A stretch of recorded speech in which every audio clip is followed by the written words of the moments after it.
सासू अम्मा हमरे लिए एसी मंगाए दा। अब बिना एसी के हम एक दिन ना रहबे। हाँ नहीं तो बहुत गर्मी लागत है। अच्छा तो चलो ठीक है मंगाए देबे। लेकिन हम ही सोचत रहन कि जब तू कुलरवा के समनवा बैठा तू ना तो तोहार बरवा फर फर उड़ात है। तो तू हमका जैसे माधुरी दीक्षित नजर आवत हो। वो सुंदरता हम देखे का तरस जावे जोन बार तोहार उड़ात है। अब माधुरी दीक्षित दिखात हो। अरे सासू मई का कहती है सही में हम माधुरी दीक्षित लागी थी।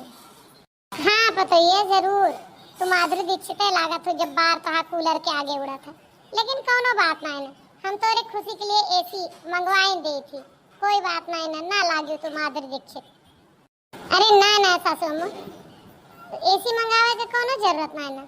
आखिरकार हमार कुछ तो सुंदर लागत है। हम गर्मी में एडजस्ट कर लेबे।